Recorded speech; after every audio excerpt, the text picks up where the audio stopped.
Or wait, Israel killed how many people last year? And they even bombed my birthplace? We should send them $8 billion more. You're telling You guys remember America? DHS is officially rescinding the restrictions that kept ICE agents from conducting arrests in sensitive locations such as schools, churches, and daycare centers. Any criticism that people had towards the Democratic Party, even when it was presented as, hey, I think you would actually get more people to support you if you did XYZ, the response was actually no, because this is how you win an election. Like, you guys are living in a world that you want, but this is how you win. And then she lost. That is alleging that Vermont is tracking pregnant women that they deem unsuitable for parenthood. Fred, where does the Black Panther Party stand concerning the Weathermen, the SDS? We stand way back from the SDS and the Weathermen. They call them both national action. We think that RIM 2 is national action, Weatherman is national reaction, you know. We think it is anarchistic, opportunistic, individualistic, it's chauvinistic, it's custoristic, and that's the bad part about it. It's custoristic in that its leaders take people into situations where the people can be massacred, and they call that revolution. And it's nothing but child's play, it's folly, and it's criminal because people can be hurt. We say that they're doing exactly what the pigs want them to do. When they take people down and just do nothing, play around, and the pigs are prepared for this, and they'll wipe all of those young people out. We think these people may be sincere, but they're misguided, they're muddleheads, and they're scatterbrains. The only way we can show them is to criticize them like we're doing right now, and then leave from here and go to the federal building and have a demonstration that's to educate, a demonstration that is disciplined and organized, you know. And that's what we're going to have to do, and let them see the examples. The funny thing about the Nazi salute is that Elon Musk has been openly supporting a genocide for a year and a half, but Democrats couldn't call him a Nazi for doing that because they were also supporting said genocide. I just don't understand the point. Like, why? What are they going to do with all these people they round up? They're going to put them in prisons and use them to feed the prison slavery system. No. Really? You think so? I think we're going to recommend that FEMA go away. I'll also be signing an executive order to begin the process of fundamentally reforming and overhauling FEMA, or maybe getting rid of FEMA. I think, frankly, FEMA is not good. It's almost hurtful to me to watch her be so dumb. 7, 6, 11, 5, 9 and 20 miles today, 4, 11. Yeah. You found what? You found Granddad's hat in the attic. The red one or the white one? Which one? What do you want to do? I don't know. So you're telling me that a wife has to go to work just like her husband, the same amount of hours, but the husband comes home and he's tired, but the wife has to come home and she still has to cook, clean, do the dishes, do the laundry, make the beds, get everybody in their pajamas, brush everybody's teeth. She has to do all that while the husband just sits down and, relaxes because he's had a long day at work? Yeah, that's what a wife is supposed to do. Okay, so then what is the extra things that you have to do as a husband? I make more money than you. I'm the breadwinner. At least I could come home after a long day and you cooked and cleaned the house. Yeah, but I had a long day too. It's not, just because I might not make as much money as you doesn't mean I'm still not doing something and providing to the family. Okay, if you have a flat tire, who's gonna go fix it? Me. I fill Okay, up well, I don't have a flat tire every day. Okay, I put gas Every in your day? car. I need to get gas every day? No. I need to get an oil change every day? You're not qualified to be a wife then, if that's an issue. Okay, well, you're clearly They're not meant to qualified to cook be and a clean. husband because you're trying to do the bare minimum of what husbands should probably do, and maybe a husband should also, we split everything. So you want me to do everything? You want me to cook, clean? No, I'm just saying we split it. One final message. Don't give in to the lies. Don't give in to the fear. Hold on to the truth and to hope. Even if you have to get out your phone, record that message. I will not give in to the lies. I will not give in to the fear. Post it on your social media.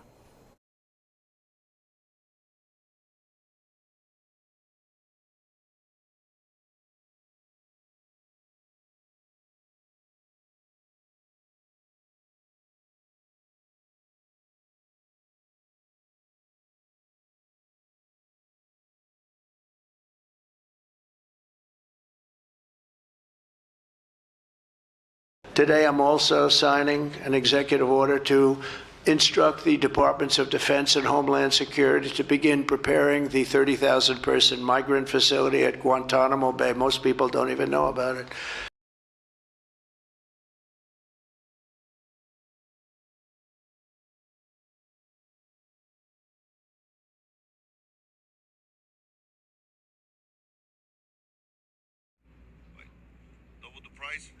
It's the peak of the citrus harvest season in Kern County right now, but the industry is taking a hit after immigration agents conducted several operations last week. Paisanos, así se mira ahora en los traques, mira. Look at this now. Sin ni un trabajador. Nobody working. I've been Answer from you. When you talk about school lunches, hey, I worked my way through high school. I don't know about you, but I worked since I was, before I was even 13 years old. I was picking berries in the field before we had child labor laws that precluded that. I was a paper boy. And when I was in high school, I worked my entire way through. You're telling me that kids who stay at home, instead of going to work at Burger King and McDonald's during the summer, should stay at home and get their free lunch instead of going to work? I think we need to have a top-down review. I think you're painting a Think lot about of these where kids kids with a need to broad actually brush. be. I would say that's not necessarily a fair assessment Exactly. of all of the kids. So you would say all the kids in your district who use the free lunch, for example, or breakfast, they're all just sitting at home and not working. Okay, I just want to clarify because that seems like what you were trying to insinuate. This gives us a chance. This gives us a chance, though, to see where is the money really being spent. Who can actually go and actually produce their own income? Who can actually go out there and do something that makes them have value and work skills for the future? I mean, how many people got their start in fast food restaurants when they were kids versus just giving a blanket rule that gives all kids lunches in high school who are capable of going out and actually getting a job and doing something that makes them have value, thinking about their future instead of thinking about how they're going to sponge off the government when they don't need to. But a lot of these kids aren't even of like working age. They're young kids, and as you well know, and also some of the kids at Head Start, they're like 5. We all agree that genocide is Nazi shit, right? And that for the past 15 months, the United States was carrying out a genocide. You don't have to do a Nazi salute to be doing Nazi shit. But then I said, would you really though? Would you ask someone what their beliefs are, or would you offer them a plate of food if you had it to spare? I bring this up because of a video going around of a woman in tears because she believes she's about to lose her SNAP benefits, and that's how she feeds her children. There's been a lot of conversation about this video, from people mocking her and saying that's what you get, to people saying she didn't vote for Trump. Why are you doing this? I'd like to propose the radical notion that regardless of people's political beliefs, they deserve to eat by virtue of being a human being. What radicalized me? Well, I don't think there's anything quite radical about the lyrics to Pocahontas, It's Colors of the Wind, or the plot of A Bug's Life, and what a shame that these understandable beliefs that we teach our children to give them the basic understanding of morals is considered radical. And yeah, I know it's kind of a joke, but also... America is exactly like the abusive family systems it creates. They look at the person who is struggling the most in the family, who is struggling the most in the country, and then they pin the shortcomings of the family on those individuals, of the nation on those individuals. Because the way that the power structure, the way that the power problem is set up, the people higher up on that status pyramid think of themselves as being inherently good.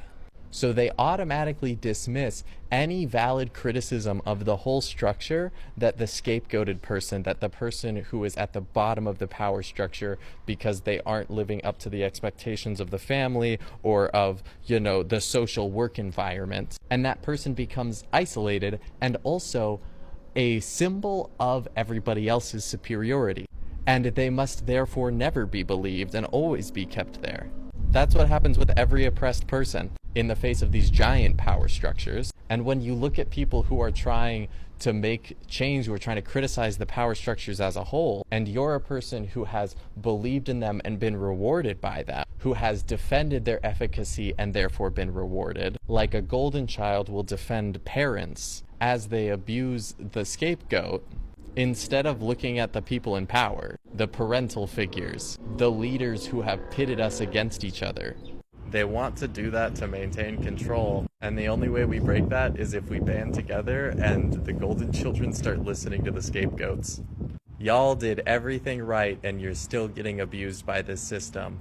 So maybe the system is broken and the people who lead it shouldn't be trusted. I don't think the queer community has reckoned with the fact that so many of us sold out our values for a slip of paper. Because it took exactly 10 years to go from marriage equality to, oh, they might round us up. And before I go any further, I want to say that I understand why assimilationism to people just a generation older than me was so much more preferable to the way things had been going. And I have friends whose uncles or grandparents were murdered in the street for being queer, for just daring to exist in public.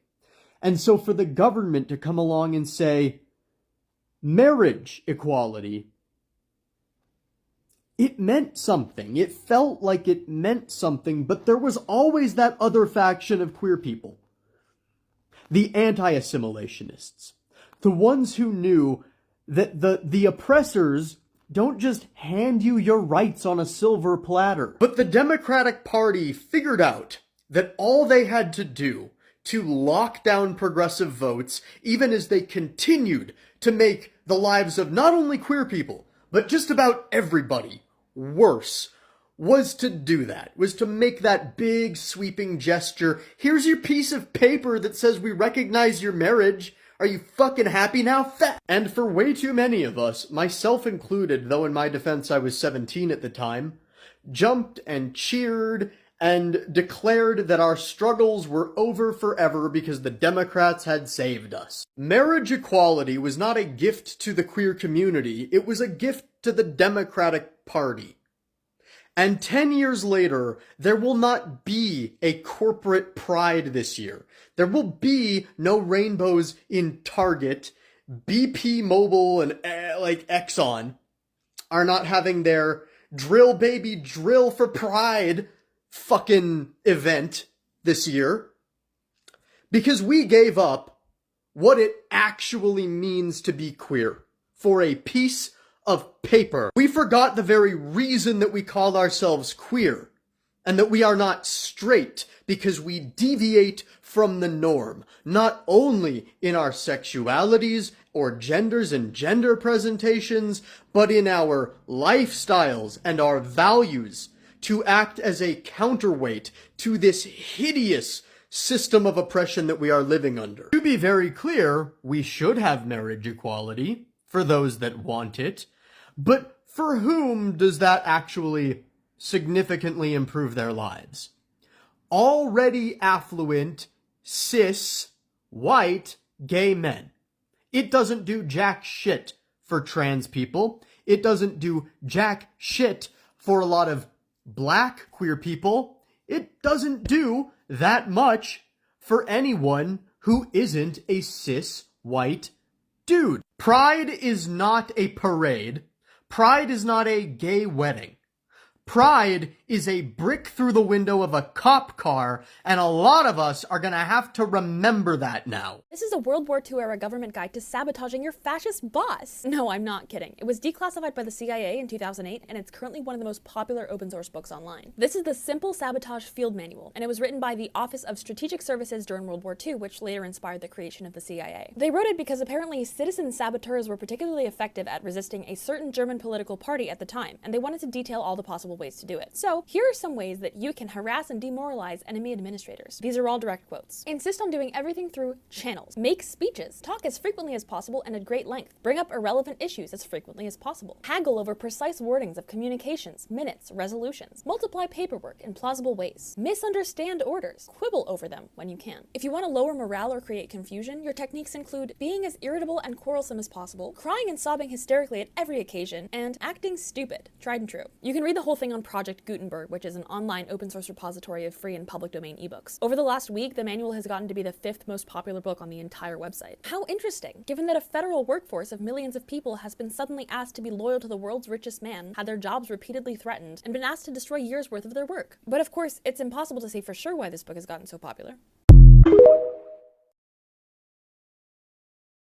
Big breaking news, the FAA is now saying that the helicopter and plane collided because there weren't enough air traffic controllers. Reportedly, Reagan National was operating with one controller who had to manage all air traffic in the area. And notably, that tower typically has at least 2 controllers for the level of traffic the area was under at the time. And so the controller who was handling helicopters was also handling landings and departures of planes. With us seeing people know that this comes after Trump froze the hiring of air traffic controllers and offered them buyouts to leave their jobs earlier this week. He also reportedly fired hundreds of critical staff and allowed Elon to seemingly push the head of the FAA out. And this is just this past summer, the FAA released a report that it needed 3,000 more air traffic controllers nationally. Though this, as you had Trump this morning just repeating DEI, DEI, DEI.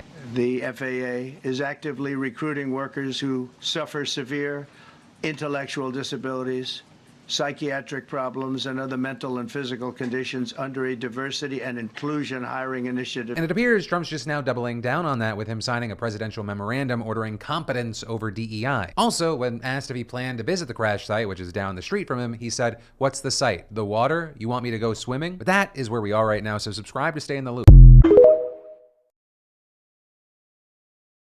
Democrats in Washington, are you guys going to do anything? Because some of Germans have a word for Germans who joined the Nazi Party, not because they hated Jews, but out of a hope for restored patriotism, or a sense of economic anxiety, or a hope to preserve their religious values, or dislike of their opponents, or raw political opportunism, or convenience, or ignorance, or greed. That word is Nazi. Nobody cares about their motives anymore. They joined what they joined. They lent their support and their moral approval, and in doing so, they bound themselves to everything that came after. Who cares anymore what particular knot they used in the binding? That is a quote from author A.R. Moxon, and it feels pertinent to share it right now. When people look back at this time in U.S. history, they won't care why you voted for this president. It won't matter if you voted for him because you're worried about national security, or because gas and groceries were too expensive, or because you're convinced that the president controls inflation.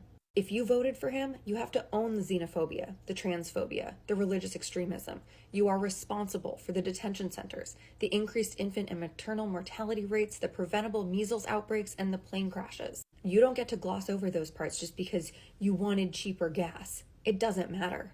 You decided your wants were more important than others' lives.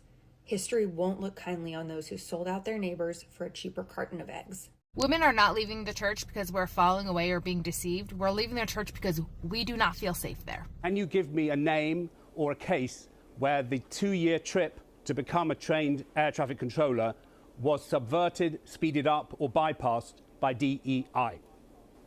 Well, here's what we've seen with DEI and what's going to be investigated. So no. We've seen standards lowered across the board in the federal government, in universities, in medical schools, all over the place because of DEI policies in an attempt to try to get these things in. It's a no. No, it's not a no. It's in fact what I. But it's not a yes. It's what I referred to before. It's about shifting resources the wrong way. You know, I mean, if we're going to virtue signal here, let's be real, okay? Raise your hand if you want to be the person with a flight that's led in by a blind dwarf with severe psychological and intellectual disabilities. I don't think anybody there is raising their hand, so they can try to virtue signal all day long about how the Biden administration policy was a good one, but I don't think any of you guys are lining up to be on the plane that's going to be led in by somebody who was hired through that program. That's right. And so that's the reality. You know, they were trying to hire people who were not fit for the job. It's not the reality, is it? Because I asked you for an example of reality, and you've gone to a fantastical version. Let's talk about enablers real quick. And one of the excuses that we collectively kind of use as a society to enable these enablers. And I'm talking in particular enablers of parental narcissistic abuse, where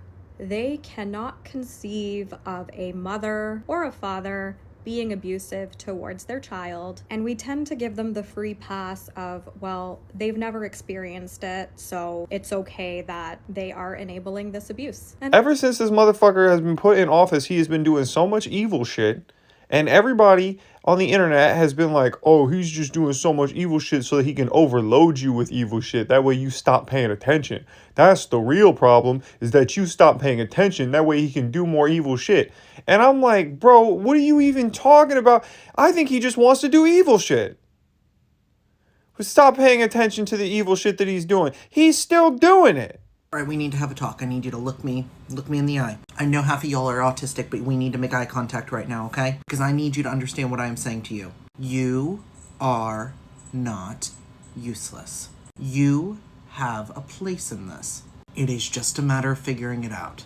And I am telling you, the people who are on the internet right now, who are telling you you are useless if you don't have a pew-pew, if you aren't ready to ride into battle, those people, I assure you, ain't doing shit. And if they are doing shit, they're gonna get caught so fucking fast because they keep talking about it on the internet. You are not useless. Some people do not have a stomach for violence, and that is not a bad thing. A lot of people who think they have a stomach for violence don't actually have it. They're either afraid and lashing out, or they're virtue signaling, or they think they're going to go into a glorious battle and be super cool and awesome, when really it's just going to be peeling Jimmy's brains off the sidewalk. And as someone who has seen someone's brains on the sidewalk, I can tell you, you don't know what you're going to do in that situation until you're in it. You are not useless. You have a place in this. The revolution needs healers. It needs tailors. It needs people who keep the sanitation systems running. It needs cooks. It needs babysitters. It needs educators and journalists. And laying down and being like, there's nothing I can do. I'm to insert excuse here. It ain't the time for it.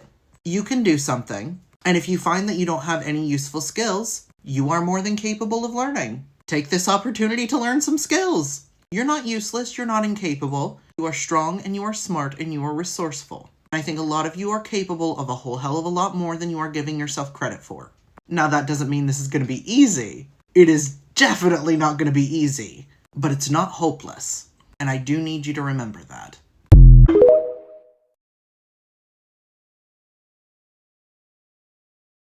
This group of neo-Nazis marched through a Columbus, Ohio neighborhood. Why y'all hiding y'all's faces? Around a dozen people wearing masks carried flags emblazoned with swastikas and yelled anti-Semitic and racist slurs. Well, most of them are cowards. You know, they don't want to show their faces like the KKK, they wear the hoods and whatnot. No arrests were made during the event, but Columbus police did briefly detain some marchers and later release them, according to CNN affiliate WBNS.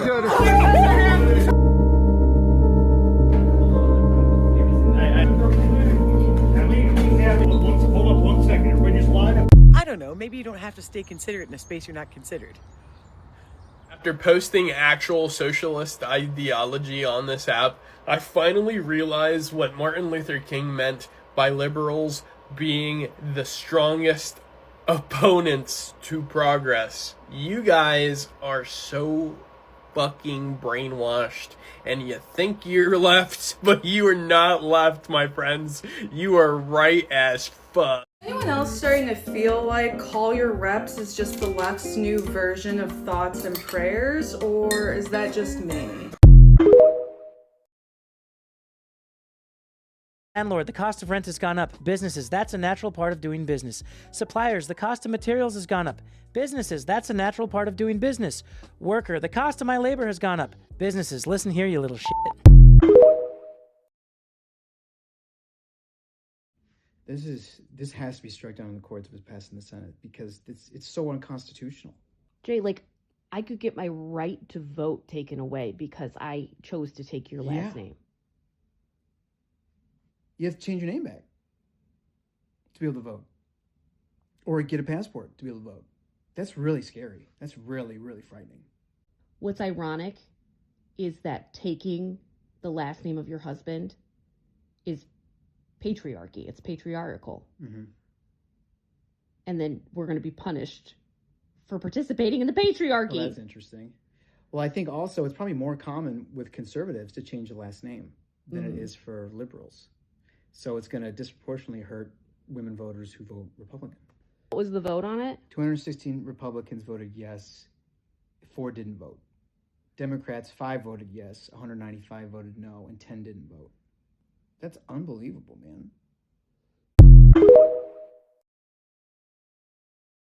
What's the big deal with Elon Musk's team getting access to government code bases? As someone with enough years of experience in tech to be considered geriatric by the team at Doge, it's actually really simple. Despite claims that Elon and his team's access to the US Treasury codebase was read-only, Wired has reported that until only a few days ago, the Doge team did have access to modified code. The codebase in question is used for systems that send out $5 trillion a year from the US government. To have full access to a system like this means you could change a single line of code and go from sending out checks to Social Security recipients to sending every last dollar from the US government straight into Elon's bank account. And you might not believe that Elon would actually do that, but by giving this much access, we're allowing a single individual to potentially cut off the funding for the entire US government. So yes, having the ability to modify the US Treasury codebase unchecked could turn into a Capitalism ruins relationships because capitalism destroys intimacy. This capitalistic system requires a level of urgency that a lot of people internalize in order for it to continue functioning. People operate under capitalism with the false premise that if they work hard enough, then they're going to be rewarded in some way. If you internalize a sense of urgency that you just, need to keep producing, you need to keep going,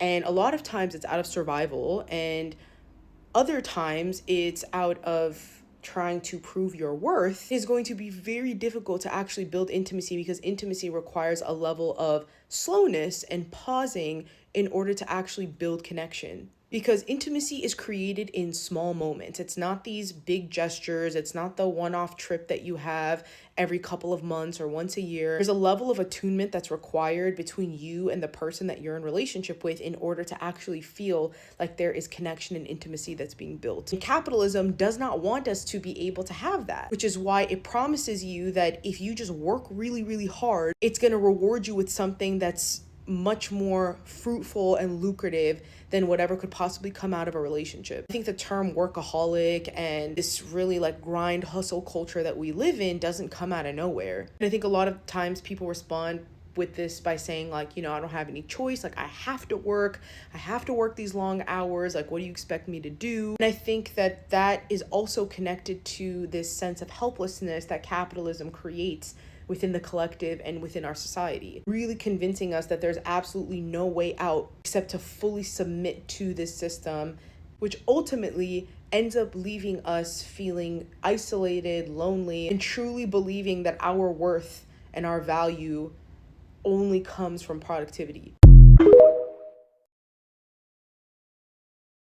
JD Vance, Elon Musk, and Peter Thiel are trying to push us into techno-feudalism, which means that CEOs of tech companies rule like monarchs. There was a study done back in 2010 that showed that 1 in 5 CEOs showed significant sociopathic traits. You know where else 1 out of 5 people have significant sociopathic traits? Prison. And sociopaths only make up about 3% of the population. That means that we will be ruled by sociopaths. So I'm an academic researcher. I don't make TikToks, but I felt super compelled to come on here and talk about an email that I received yesterday from a faculty member in my department talking about changes to the National Science Foundation coming out of the Department of Commerce, Science, and Technology, I believe.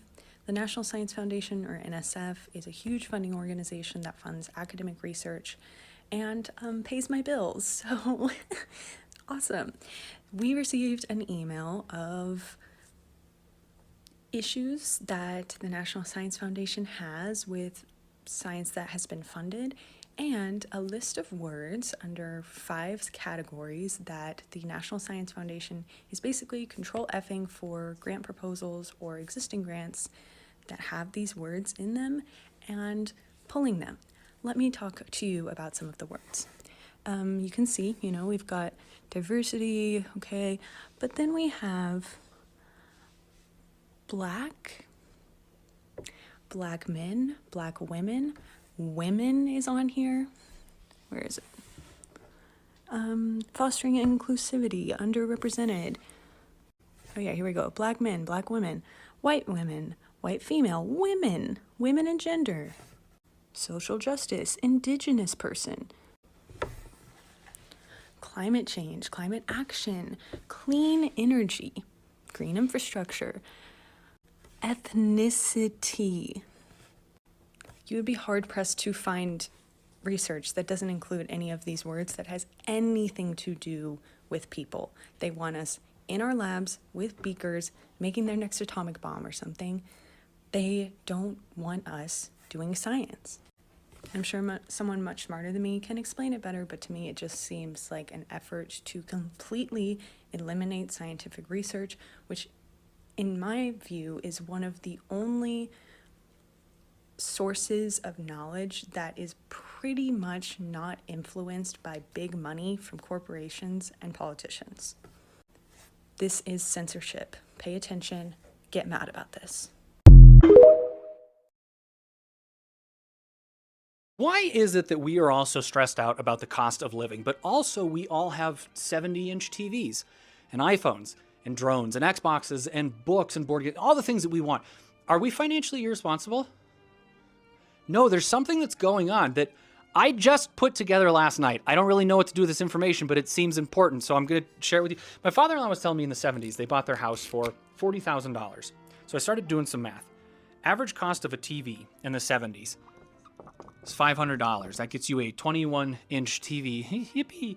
Average down payment for a house, $5,320. Do some quick math, a little over 10. 11 TVs buys you a down payment for a house.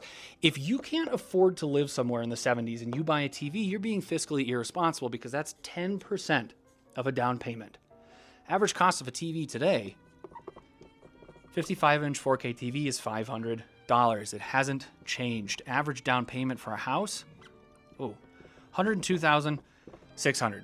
Do some quick math. Hope we get this right. A little over 205, 206. 206 TVs is a down payment for a house. That's 10% versus 0.5%. This is why older generations look at the things that we buy and they say we're being fiscally irresponsible, because they're operating from a worldview that they developed when they were coming up.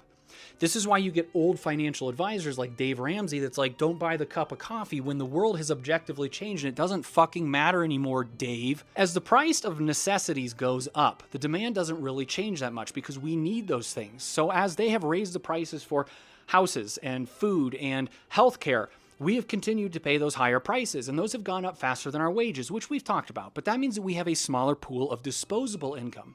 So now companies that are producing things that we don't need, like TVs or furniture or books or even art or coffee, are having to find ways to drive their prices down, which means driving their costs down. And this is called commodification. How do we pump out as much as we can for as cheap as possible? This is why things feel shitty, while we also have a ton of things. This is why everyone buys their art from Target and TJ Maxx, and it just feels like there's no soul in it. This is why you can spend $1,000 on a dishwasher, and 2 years later, the racks are rusted and falling apart, which I wouldn't know anything about. LG. And I'm going to steal a term from another creator because I don't remember who said it, but it's bubblegum dystopia. And they're talking about a type of movie where people live in the future, but there's squalor, and there's food scarcity and economic uncertainty, but also they have holograms and sex robots and all of the media that you can consume to distract you from the world. And I told you I don't know what to do with this information. I just figured it out on my own. But it really feels like that's the direction that we're going in. I don't know. I don't have any facts or figures to back this up, and I'm sure someone's already had this take, but I feel like there's a direct correlation between like the clean girl aesthetic and Republicanism. I think the reason that we really can't tap into our leftist, anarchist, like really burn shit down route is because so many of y'all are concerned with like looking good. I want to make it clear, this is not like a woman thing. This is not like dress how you want, act how you want, do whatever. You can absolutely kick Nazi ass in a slicked back bun, trust. But I feel like I see these little 12-year-old girls and they're like, clean girl aesthetic, vanilla girl aesthetic, office siren, da-da-da-da. You want to look like you're like in your 30s already. And you completely bypass your little dirty little rat girl aesthetic that you're supposed to have, where you wear last night's eye makeup as today's and you smudge some glitter in it and you put on your stained shirt from the Goodwill that the stain never comes out of. And I feel like we're missing on that in that crucial development time. And that's why bitches don't want to be seen as like angry or like dirty or grimy. Not me. Not me. I'm a dirty little freaky rat bitch. Loud, grimy motherfucking rat that you find in the sewer. The minute you are ashamed of a child because of the shame they bring to you, it says that your ego is more important than your child's happiness. That's all it says. My father is very conservative. My brother is gay. My brother came out and my parents completely loved him for it, right? So if you're ashamed of your child, it should never be because of face. You should be ashamed of your child because your child has done something that truly you find unacceptable. My parents, my father in particular, because he was a very established diplomat. He knew the first generation leaders from Lee Kuan Yew to Goh Keng Swee to Rajaratnam. So his face is very important to him. But when I was detained and so on, never once did they show any shame because they felt that what I did was for what I believed in. Now, if I had gotten arrested for theft or for fraud or things which they would feel is ethically absolutely unacceptable, I think they would be feeling quite ashamed. Right. And I made the same point to my children as long as they were growing up, that if you were to do something that anyone, including myself, would think is morally and ethically wrong, I would be ashamed because it would mean that I didn't bring you up properly. But if you did things that got you into trouble with society, but which you and I feel are honest expressions of your values and belief, why should I feel shame?